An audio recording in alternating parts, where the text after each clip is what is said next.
तमाशा तमाशा तमाशा तमाशा हा 3 गुणाचा आहे. समगुण रजगुण आणि सत्वगुण. समगुणामध्ये गणगवळण झाली, अति शांततेने गणगवळण पार पाडले तुम्ही, याच्याबद्दल मी दिलगिरी आहे. या ठिकाणी एकटा बडबड करतोय, परंतु या ठिकाणी एकट्याने बडबड करणं महत्वाची नाही. गावची यात्रा तोंडावर आलेली, जोडीदार बोलितो आणि तुझा विचार काय तुमच्यासाठी लगेच या ठिकाणी आलो. हो ढगे बिडकर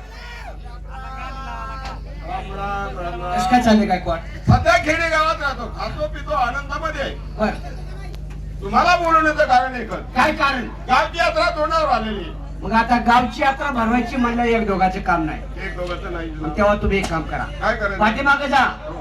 मंदिरामध्ये वर्गणी चालू आहे. चालेल चालेल. वर्गणीचं कोण कोण राहिले तेवढं वर्गणी जमा करा. हो मित्र जमा करतो आणि ताबडतोब तमाशा ठरवायला जातो. चालेल चालेल हा. चालेल. या कारण माझ्याच्याने काय तुमच्यासारखे आता बडबड होणार नाही. अजिबात होत नाही. माणूस जातो आणि माझं काम करतो, कामाला लागतो मी. हा, ताबडतोब जा. या ठिकाणी जास्त वेळ घ्यायचा नाही, कारण काय आपल्याला कमी वेळात जास्त तमाशा बघायचा. अहो आराव. राम राम. कस काय चाललंय तुझ्या मित्र? आशीर्वादाने बायका पोरं, एकदम मजा. आई वडील, गावची माणसं सगळे साधारण आई वडील बायका पोरं गावची माणसं सगळी मजात वा आहे. वा, कुणाचाही चांगला असावं त्याच्या पाठीमागं आपलंही संसार तुझं चांगला कसं काय? असावा. आता कसं आहे बाबा, सरकारची अशी योजना निघाली होती कशी?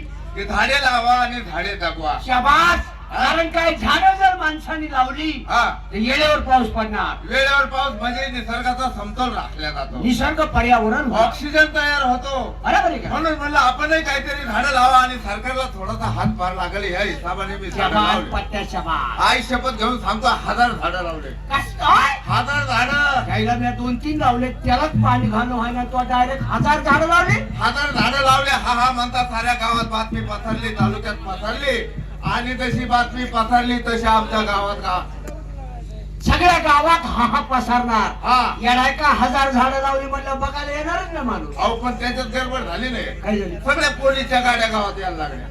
ठीक आहे. आता पर्यावरणाची झाडं, आता झाडाचा आणि पोलीस डिपार्टमेंटचा काय संबंध? मी बोललो ना मोठ्या साहेबाला, बरोबर आहे. म्हणलं साहेब एवढे झाडं लावताय, एक झाड जागवता येत नाही ना. आज ह्या पट्ट्याने 1000 झाडं या लावले पट्ट्याने 1000 झाडं लावली. आणि त्यांचं मी संगोपन करणार आहे.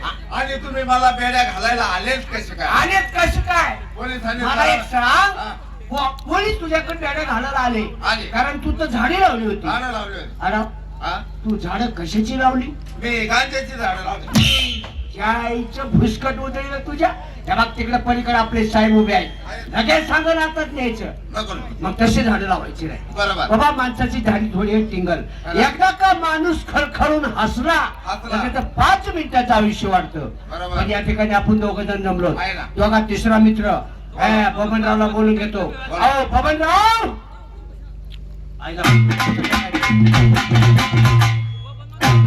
कस काय मित्रा? काय चाललंय बाबा? एकदम मजा. कशासाठी बोलावले? अरे गावची अरे बाबा, गावची आली यात्रा. हा, यात्रे करता पाहिजे, तमाशा तवा 4 कार्यकर्त्याचं काम नको का? बरोबर आहे बरोबर आहे. वर्गणी काढायला पाहिजे, हा. कुस्त्या भरवायला पाहिजे, सभेला काढायला पाहिजे. हा बरोबर आहे. बरोबर आहे का हा. नाही? पैसा जर कमी पडला पडला तर देवळी काय पण यात्रा ठासूनच भरा. यात्रा करायची. तुझ्या बापाने मला काय म्हणायचं नाही काय हो? सकाळी घरापाशी लय गर्दी जमली होती. माझ्या हा का बरं? मी सकाळी पेपर आणायला गेलतो, हा तुम्हाला पेपरची सवय. फिरून येणार म्हणलं जाता जाता जाऊ भाऊ. काय झाले बघा भाऊ. काय झालं पण मित्राचं? अरे कालच कळलं हो. तुमच्या बहिणीच्या आम्हाला कुत्र चावलं. काय नका भानावर हायस का काय? दारू गांजा पेला? अरे बाबा, मी काय म्हणतो लक्षात आलं का तुला? मग तुझ्या बहिणीच्या आम्हाला कुत्र चावलंय. म्हणजे कळलं का तुला? माग कोण आहे जरा? तुझ्या बहिणीला मुलं किती आहेत टार्गेट मास्टर? थांबा जरा माग. थांबा ना. पब्लिकच्या पदरात माप तरी पडू दे आमचं. माफ पडेल आहे का? हा, तुझ्या बहिणीला मुलं किती आहेत? 2. थोरला कोण? थोरला तो श्याम. श्याम. हा. आणि दुसरा? दुसरा तो अमोल. हा बरोबर आहे. बरोबर आहे. 2 मुलं आहेत का नाही? आहेत, आहेत. मग त्या अमोलला लाडानी काय म्हणता तुम्ही? हा, आम्हीच म्हणत्या. बोलला त्याच्या आईचा काळात ना तुझ्या. मग तू माझ्या बहिणी हो इकडं. तरी पण म्हणलं हा. एवढं नाही वागलं बाबा. मग तरी पण म्हणलं एवढ्यावर कुत्रा कसं काय छाप घेत? जायचं नालायक. इकडे दे. हे आमच्या गावात हे दोघच असे आहेत, पण माझ्या जीवाचा जीवलग मित्र. तुला काही माहिती का? माहित नाही. माहित नाही? अरे पैशावाला माणूस, कोण? हुशार माणूस, हा, आणि आपल्याला एक मिनिट बी नाही विसरणारा माणूस, राजू शेळके. हा, पैशावाला माणूस. त्याला बोलून घ्या बोलून. अहो राजू शेळके, बारामती कर.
राजा सुधारलाय आणि एकाच्या गावाकडे आला, त्याच्या बायकोने दिला टेप लावून. बर, त्याला आवाज गेला नाही माझा, त्याला आता आवाज देतो वाजणार. अहो राजू शेंडगे,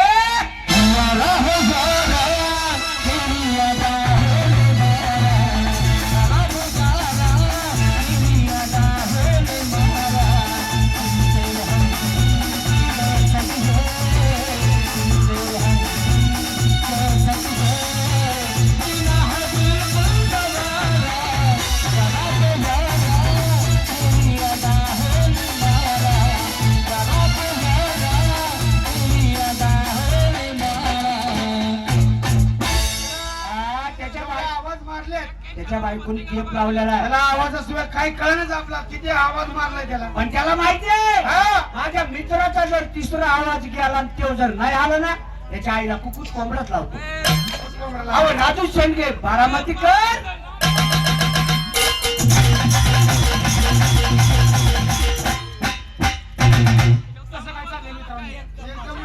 सगळं तुझ्या नाही, सगळं काही माझ्यात आहे दादा. तुझी तू वाट बघून परिस्थिती. नालायकान सांगा, तुम्हाला काय अकलीचा भाग बी काय घेणार आहे?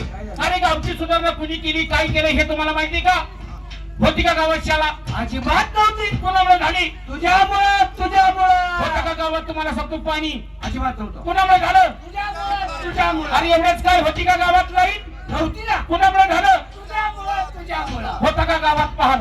अजिबात नव्हतं. कोणामुळे झाला? तुझ्यामुळंच पार झाला. अरे एवढंच काय, होती का तुमच्या तिघाची लग्न? अजिबात नव्हतं. कोणामुळे झाली? तुझ्यामुळं, तुझ्यामुळं. अरे तुम्हाला कोण बायका देत होते का? याला तर कोणच येत नव्हतं. कोणामुळे झाली? तुझ्यामुळं, तुझ्यामुळं. होती का तुम्हाला पोर? अजिबात नव्हती. कोणामुळे झाली? तुझ्यामुळं, तुझ्यामुळं.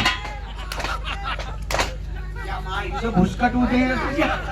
ऐक ना, अजून एकदा म्हणायचं काय? हा, बरं जाऊ द्या, मी थोडी शिकली तुमची टिंगल. मला काय म्हणायचं, टिंगल केल्याशिवाय कुणी शिंगल पाठत नाही. कार्यक्रम चांगला आहे, कार्यक्रम बघायचा आहे. बरं आपल्याला काय करायला माहिती का? पैशावाला माणूस कोण? सचिन भाऊ घोलक, हा, त्यांच्या बंगल्यावर जायचं. बंगल्यावर जायचं, कंपनीचे मालक आहेत हा. ते. है का नाही? हा. बंगल्यावर जायचं, हा. त्यांना घ्यायचं, त्यांची थार गाडी काढायची आणि सरळ गाणी ऐकायचं. बरोबर. निघायचं गाणी ऐकायला, डायरेक्ट गाणी ऐकायला, सरळ गाणी ऐकायला.